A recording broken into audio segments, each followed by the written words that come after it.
And I want to bring in now Kenny Xu, president of Color Us United, a group that advocates against affirmative action. He's also a member of the board for Students for Fair Admissions. That's the group that brought this case against Harvard and the University of North Carolina. Kenny, thank you for joining us. So today's ruling obviously is one that you were hoping for, arguing that the rules in place that support affirmative action were unfair to Asian Americans. So from a practical perspective, how does today's decision help Asian American students looking to get into elite colleges?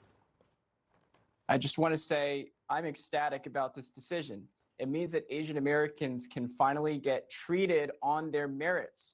Guys, we know why Asian Americans should get into Harvard at disproportionate rates. It's because they study twice as many hours as the average American. It's not because of their race. It's because of their culture. It's because of their family values. Academic excellence, that should be prioritized. Those should be the values that schools like Harvard and Chapel Hill, supposedly elite schools and academic programs, should be valuing in an applicant, not race. So you've argued also that Harvard and other colleges should get rid of their legacy admissions, which also gives people points for having a parent that went to that school. That's not happening here. I wonder why not challenge that, which is also presumptively an obstacle for Asian Americans being treated fairly in the admissions process. Well, I hope you followed the case, but Students for Fair Admissions has challenged legacy admissions repeatedly over and over again. In fact, we argued that the way that Harvard could implement some of their diversity policies without discriminating against Asian Americans is to get rid of legacy admissions, which, as you know, disproportionately privilege white applicants. In fact, 33% of Harvard students who are white are legacy, and they have a 5 times more likely chance of getting in if you are legacy. So you really want to ensure diversity in admissions? Get rid of legacy admissions. You heard today President Biden expressing some concerns over socioeconomic factors and inequality being made worse given this decision. He also presented what he called basically a way forward. I wonder if you take race out of the picture and you do what the president is suggesting, taking socioeconomic status into consideration, do you think that that would be fair to Asian American students as well? No, I don't. I think that admissions should be only based on merit. And the reason why is because why are we asking a university to calculate somebody's level of adversity?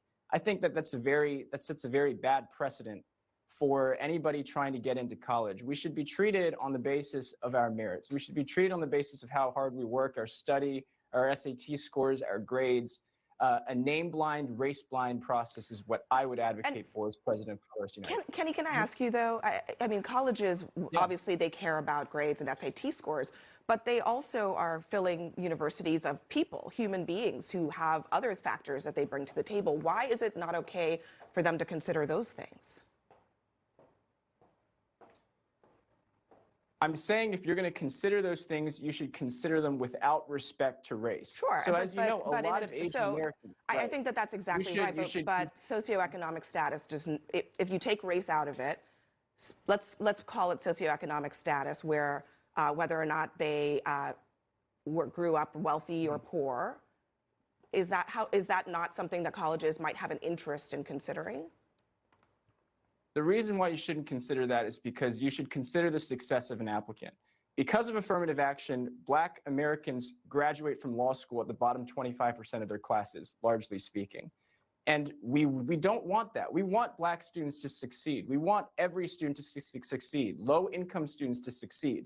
But you have to put them in scenarios, in places where they're likely to succeed. And lowering your standard to admit somebody of a socioeconomic status or race would not help them do that. In fact, it would harm their graduation rate and excellence. Well, as the case also points out, the standard isn't necessarily lowered because students are all admitted. The question is whether race can be an added consideration, a tipping point in some of these cases. The standard is lowered.